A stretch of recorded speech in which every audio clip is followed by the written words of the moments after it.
In 1875, engineers were building a new rail line between Lisbon and Porto. But when they arrived here on the banks of the Douro River, their progress ground to a halt. At the time, a span of this size was considered extremely challenging, and so a bold and innovative new approach to bridge design was required.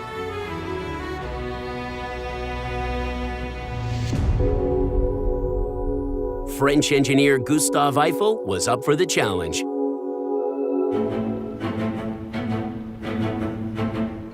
Now, the challenges that Eiffel faced in building his span were just immense. In addition to the width of the span, the river is also very fast flowing. It's up to 20 meters deep in flood season, and this meant that it was impossible to put piers in the water.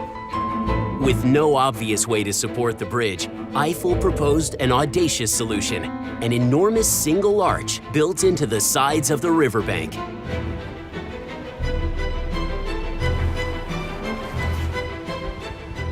Luc is heading into the heart of Gustave Eiffel's solution. So here I am dangling halfway up of Eiffel's magnificent arch structure, and I have to say it's a real privilege to be able to do this. By making use of a simple system of triangles, Eiffel was able to create a structure that was both light and very strong and stable, and had a bigger span than ever before. And it's a real marvel of engineering. Simply genius. So to understand how this truss system works, we can make a simple comparison between two shapes that are commonly found in engineering.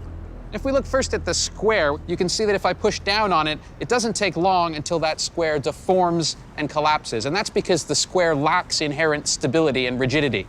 But you can see if I take this triangle and I apply a vertical load to it, you can see that it's able to take that load. And that's because these two side elements go into compression, this bottom element goes into tension, and there's equilibrium created at the point where I'm applying the load.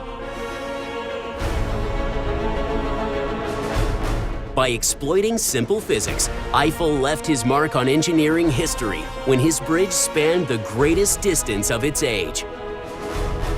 Eiffel's experiences here ultimately provided him with the engineering knowledge and techniques to go on to create his most famous structure, the Eiffel Tower.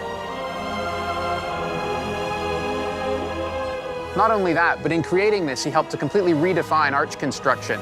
And today, arches form critical parts of some of the most impressive and iconic structures all around the world.